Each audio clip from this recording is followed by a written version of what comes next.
Um, I said in, I think, a Patreon post, and probably like in my notes, or maybe even in a post on YouTube, possibly, I don't know. But I had said something about how I was going to try to dress cute for my videos from now on, but the past like few videos I just haven't been feeling it. And this happened to happen at a time where I'm going on a date, and I dressed cute, and I was like, oh, I still have some time before I have to leave, so let me try to do a thing while I look cute. Because I'm a performer at heart, I do performances, I do entertaining things, you know, so I figured I should try to go the extra mile and try to look cute. So I even had like, I remember this one time I said earlier in past videos I was gonna have like a whole fit check thing. I'm not doing that right now. I don't want to do that. I don't feel like it. Hey, hi. If you don't know who I am, my name is Spiri. I'm an artist and animator who talks too much. I'm usually talking about random things that happen in my life, where I'm doing things with my friends and family, stuff like that. It's a lot of just like collecting good times and talking and ranting. Collecting good times and ranting. And my art, of course. I do all of my art. All of it is art to me, though. But anyway, today I was hoping to get the video done by the full moon that's happening tomorrow. But I don't know if that's going to happen, so I'm just going to try my best to record stuff. But today, I wanted to talk about this thing I've been waiting on talking about it for a minute. Before I get into the topic, which is I keep running into culty things, I want to go ahead and put out some disclaimers of some kind, just to like throw it out there, because I don't want to be mean or anything. First, all of it is from my personal experience. It's all from my personal experience, so take it with a grain of salt. A lot of my videos are from my personal experience, so, you know, just take that as you will. Two, I don't want to judge people, so like if you've been in these positions, or if you've gone to these places, or you still go to these places and do these things, I'm not judging you by any means. I just didn't like it for me, and it felt very culty to me. I'm not trying to say that the things that I'm going to be talking about are cults. They just share a lot of similarities with cults. They're all so silly. Once I started putting them together, I was like, oh, there's something wrong. Why do I keep running into these spots that are just like super culty, super inclusive, I guess, but like inclusive in a way of like you can't leave. Once you're in there, you can't leave, you know what I mean? But we'll get there. We'll get there. The first thing that felt culty to me that I ever ran into was this church that my mom took me to a long time ago, back when we were like living in the city kind of thing. And now the church was really pretty. From what I remember, it looked like futuristic-ish, and they were playing music all the time, and they had snacks for everyone, and then the kids went into one section and the adults were in another section sometimes, I guess. I don't know. But it looked really pretty, and there was nature everywhere and glass, like, window things, like you could see through it. It was really like utopia-esque. It really gave off that vibe. And I remember I was even learning about utopias and dystopias in my school stuff around the same time that we went to this church. So it's just really funny that I was like, wow, this must be what a utopia is like. Wonder when it'll turn dystopian. But like, it looks very futuristic. Nothing wrong with that though. It was real fancy church. Didn't even really give off church vibes, you know? I don't know what they were doing in the adult section, because I was always put to the kids section, but even in the kids section, I can't remember what we were doing. We were just like playing in the playground or something. I think most churches do that though, where like the little kids or smaller kids, whatever, go into one section with like a youth group leader or something, and then the adults tend to their own things over there in their section. And they had us coloring a lot, and then when we were done coloring, we would just go outside. They had a playground for us to go to. I really don't remember any of the interactions that I had with the other kids there, and I just remember missing my mom because she was in the side. And I wanted more of the food that they were giving. The food was okay. It wasn't anything like crazy. I'm pretty sure they like bought it from somewhere and then just like gave it to us, which is okay. Nothing wrong with that. Free food is free food. Like, do not get me wrong. I have no idea really what they were preaching about or how it felt, but I remember that it seemed to be like a church that was clicking for both my mom and I, but then at some point we just stopped going. And it was probably for the best that we stopped going. Who knows what was going on in there, you know? I'll probably have to talk to my mom and ask her if she remembered any of the stuff that they were teaching at that church. What if it wasn't even a church and I'm just remembering wrong? That's the first thing that I went to that kind of gave me like very acute culty vibes. Maybe because it looks so futuristic and fancy and everybody's like super duper friendly, and I don't know, like, and then I also don't have like great experiences with churches, so it's really funny that I saw this one that seemed pretty decent and I was like, suspicious. But like, the next spot that felt a little bit more culty, I ran into when I was like all grown up, living out by myself kind of thing. I got this new job. They had like, it was one of those things where they email you and then they let you know like, hey, we saw your resume on Indeed or something and we thought you were a perfect fit. And I was flattered that they saw my stuff on Indeed and they said that I was a perfect fit for what? I don't fucking know, because I really don't know. And then it turned out like, where did they find my stuff on Indeed? I don't have anything on Indeed. So the job, it was one of those, you know how like the AT&T people be standing around, or DirecTV or whatever, standing around in the stores and they try to sell you something? That was what I fell into because I didn't know that's what was going on. But then instead of doing AT&T and DirecTV or whatever, we were doing like Save the Animals stuff. We had IFA. I think that was International Fund for Animal Welfare, and then Heifer International, which was so horrible to be saying in the area that I was at because heifer is an insult. But heifer is also a baby cow. So we were at a PetSmart because that was like our demographic, our animal lovers, so let's go to a PetSmart. I even remember there was one point where I was standing around by myself, like the two other people I was working with that day, they were going to get food for us, and they just kind of let me man the shit by myself, and it was okay. And I was trying to be like, excuse me, have you ever heard of IFA? Do you want to try to help us? And the lady was like she was pushing a cart full of like this huge dog food, and she was like, you annoy people, you know? People like you annoy people. And I was like, cool. You want to save the elephants? But she's right. Like, she wasn't lying. People like that, they either annoy people or they freak people out. They freak me out because I don't know how to say no. And I'll just kind of be like,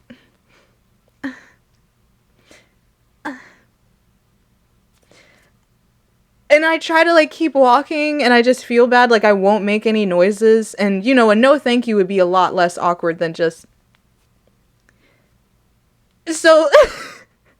She was right about saying that. But anyway, the culty part of it was, I remember one time they had like a group. They had so many meetings. They had so many get-togethers with like the people that were new. And it was a lot of like kids. I say kids, you know, people in college, going for marketing stuff. They were there a lot. And I feel like it wouldn't have been that bad of a job if I was also in college for marketing and I didn't have to pay rent and I didn't have bills and stuff like that, because the money wasn't mathing at all. My paycheck was not mathing at all. But if I was living in a dorm room and I just was trying to use this as an internship, I could see how it could be helpful, you know what I mean? They had these little sections for like the newbies that were in there to like kind of indoctrinate them, I say, because I'm trying to compare it to cults. They're like, this was weird though, but we were in this group, and we were taking notes, and there's this dude, he was over there talking to us, writing on a whiteboard, talking about the different things that people would say about the job that we're having. Like, oh, where's your job security? It's a really far away job. It's not reliable pay. It's a pyramid scheme. First of all, if anything that you're doing tells you it's not a pyramid scheme, or that they say like sometimes this could be compared to a pyramid scheme, I need you to get up and go. You need to get up and go. It's time to go, because they're telling you what it is. And I guess in a way it wasn't like by definition a pyramid scheme, so I guess that's how they could get away with it. But it was definitely like the big dogs were getting the money and we were all working for them to get the money for them. So in turn, a pyramid scheme. I can't fucking make a triangle. Lots of coworker bonding, texting, co-worker parties, work parties, festivities, going to bars, hanging out, festival times. I told them one time I was like super duper tired from work and I was just going to drive back home because I was about an hour away from home anyway, so I was already exhausted. And they were like, no, you have to come to this party. You gotta come to this party. You're gonna meet all these people. I guess it was some way to network, but it was also, it just felt weird because they were pushing it so much of like, you gotta come to this party. You gotta come hang out with us. You gotta like spend time. And then also the thing that got me is like, you have to dress business professional for like the first hour of work. But then when you're out on the field, quote unquote, which was just when you're standing around trying to like sell stuff to people, you had to wear like normal casual clothes. And this was in the middle of the summer. I was getting like the weirdest tans on my feet because of like the shoes that I was wearing and weird tans everywhere else. Ugh. And so then when you were done with that, you're all hot and sweaty and tired, and they're like expecting you to change back into your regular clothes, your business professional clothes, so that you can go to this professional work party and talk to all these people and just like mingle around with them. And that's where I started sensing like the whole pyramid scheme thing. He was talking to all of us newbies about the things to expect in the work and trying to debunk all of the claims that people would say about the job that we had here and stuff like that, right? And he was like, I'm gonna come up with different things. Oh, there was another one. He said pyramid scheme. He said you're being brainwashed. That was one that he wrote down. I was like, well, nobody's ever told me that about this job. Should they be telling me about that, about this job? Am I missing something? Am I getting caught up in something? He's talking about that and writing these different things down, coming up with like his debunks and stuff like that. And he's like, whenever we write down a thing, you say agreed, and we all say agreed. And I still wear my face mask around and everything, so I have my face mask on, thank God, so I didn't ever say agreed because it was just kind of crazy. But I swear, I remember him writing down the brainwashing thing. He had like different claims and debunks for the other ones, I can't remember them, but they were like rational, I guess, quote unquote. But he got to that brainwashing shit, and he was just like, he wrote it down, he stared at it for a little bit, and then he was like, how do you know when you're being brainwashed? And everybody's kind of like, ooh, wow. And I'm over here like, huh? And then he's just like, are you brainwashed? And everybody starts laughing and all that stuff. And then he just goes, agreed. And everybody says, agreed. And I'm like, no sense. So at that point I started stressing out, being like, oh no, this is some weird shit. Either they're just avoiding it. Again, I don't want to say it's a cult, but there's so many culty undertones with that alone. And then when I did finally leave, I texted one of like the people that I worked with, and he was really sad that I was going, but I'd said something along the lines, I wonder if I can find the text. I had texted one of the people I was working with saying like I was gonna go. I felt like it was some brainwashing junk going on, blah, blah, blah, or just like really culty vibes. I thought that I could like confide in him basically, and he totally did a 180. I think the one other person that was like also being kind of feeling like suspicious about things and also feeling like, okay, maybe this isn't really worth it, was this other girl. She was there and she thought that things were very suspicious, and I ended up leaving, and I think she left like soon after that. I remember I was on the phone, I was on my period, I was cramping really bad, I was in so much pain, I was also like not in a really good mental headspace and all that stuff around this time too, when I had this job. And it was when I was finally deciding to quit, and I called my manager or boss, whoever you want to call it, and I was just telling her like, I really don't feel like coming in. I don't think I'm gonna come in at all. I think I'm just gonna go. Here she go. I'm sorry, did I hire a non-positive person? Did I hire a negative person? Because I really thought that I hired a positive person, and I really think that you should be able to do better. Can you want to do better? Go ahead, just take like the day off. I understand things are really painful right now. Take the day off and just come back tomorrow. Okay, cool. And I was just kind of like, no, I don't want to do that. I actually just really don't want to work here anymore. She's just like, no, you just need to take the day off. I'll see you tomorrow. And then hung up on me. And it's just really crazy. Like stuff like that gives off culty vibes, or gives off the energy of you have to stay. You are in or you're out. So that was like the energy that it was giving off. So I was very thankful I was able to get away. Kind of sad because I did make some cool friends there whenever it wasn't being weird like that.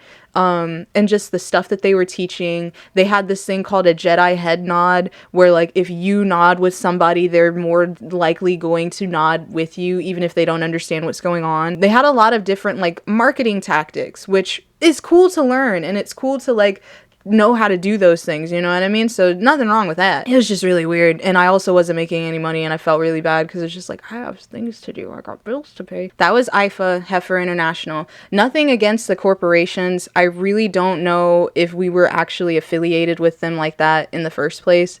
And also just like a little reminder or note, if you ever do want to support these groups or charities or funds or anything like that, it's more beneficial to the charity if you support directly. So like go to the site, type up IFA, whatever, Heifer International, whatever, and then put in your money from there directly so that they can get the most of your funds, because there's such a big percentage that was getting taken away for these big donations. It would be like $20 to $40 or more, but then like $10 of that is going to me for telling you about that. So it's just really weird, and I felt weird. I didn't feel like I was actually helping anybody. So if you want to help, you usually typically go to the charity itself and donate your money that way instead of through other things. Most of it's going to processing fees and stuff like that. The last place that I remember that felt really culty, and everybody that I've taken to this place can probably like affirm with me on that it felt culty, is the Krishna place. It's the Krishna consciousness area. I had found them through the IFA thing because the dude was walking around and gave me a book and then was like, you should come to our things. Here's my number. I'll text you whenever we have a Sunday thing. Come to think of it, I haven't gotten any text messages saying anything about Krishna consciousness, actually. I usually get a text every like Saturday night or Saturday talking about Krishna consciousness, or talking about that they're having their little festival, because they have a festival every Sunday. I haven't been getting that recently, but I think that might just be because I haven't been responding to them and I haven't been in a long time, but I know where they're at and I could always go. But anyway, this one, out of all the ones that I was talking about, this one was the one that felt the most cultish. Like definitely had the most energy towards the cultist shit, right? But it's supposed to be kind of like a church thing. It's a Krishna conscious thing. It's a way of life for them. And for some of the stuff that they were talking about, I really did resonate with. But once they were telling me that if I wasn't doing anything, or if I wasn't doing the stuff that I was doing for Krishna, then it was pointless. That's where they lost me. Because it's just like, okay, well, I want to do things for myself.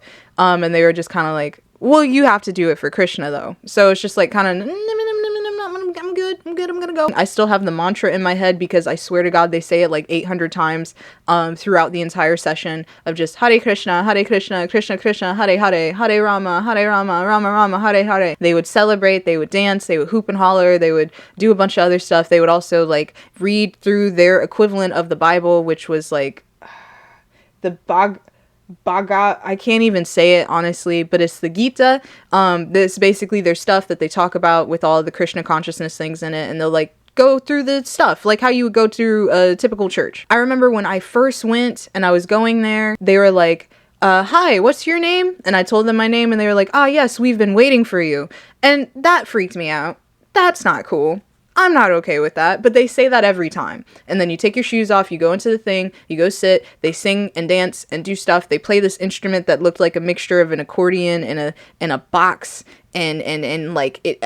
I don't know. It's like a really weird instrument, but it was making some sick ass sounds. So like, I'll give them that. And there's a bunch of monks there. I remember they were like, be a monk, you won't have to pay taxes. The number one thing that started to like deter me was the food. So at the end of the ceremony, at the end of the festival, they have this big feast, just like a vegetarian, vegan, whatever feast. There's no meat. The first time that I went, I wasn't able to stay for the food because I had somewhere else to be. But the next time that I went, I was trying the food. I brought some back home and everything to my roommate. I was in line trying to pick up stuff. I didn't know what all I was grabbing, but I wanted to grab stuff because the dude over there had made a big fuss about the number one problem in the world is world hunger. So please don't waste our food. Eat every last bit and take some to your friends. He would always say, bring your friends, bring your enemies, bring everybody. Feed your friends, feed your enemies, bring everybody, get this food. Tell them to get this food. Don't waste any of the food. I was just like, okay. Hopefully the food is good because I love free food. So I'm picking up stuff and there's this old guy, semi-old guy, he's like middle-aged man, talking to me. He's asking me questions. And then this other old lady is next to me. And then she starts asking me questions about like, oh, is this your first time here? And I was just like, not my first time here, but first time trying the food. And then she was just, again, little old lady picking up her food too. She's just like, oh, this will not be your last time. And I was just like,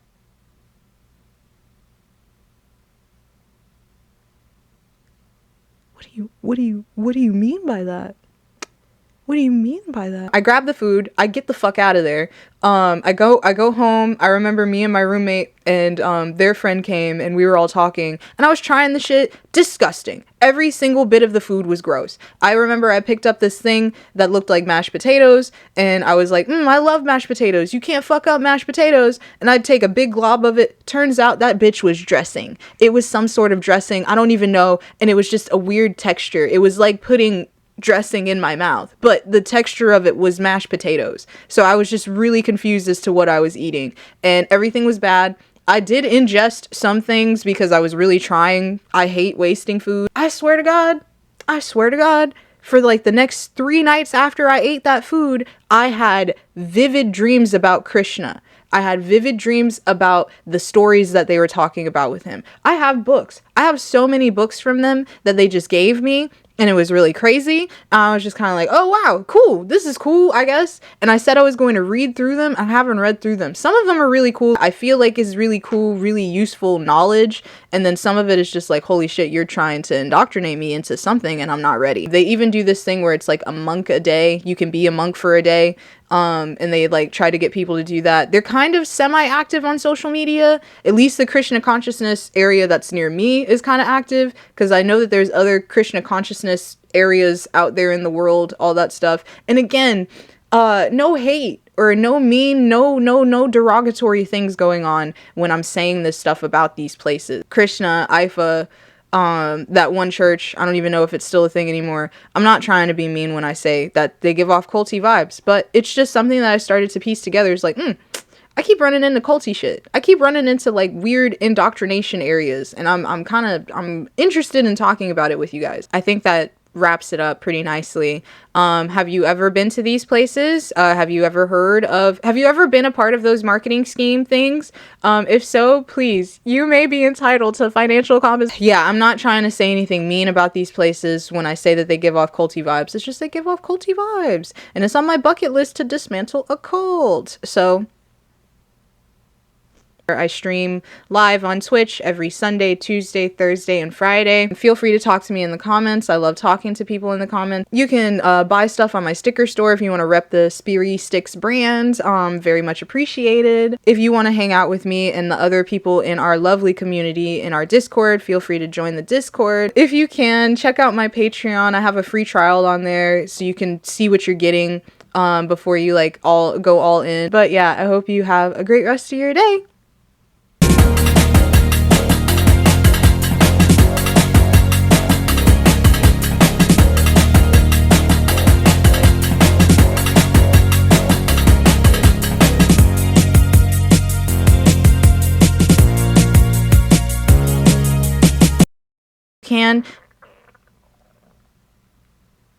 I should have ate before I started this video.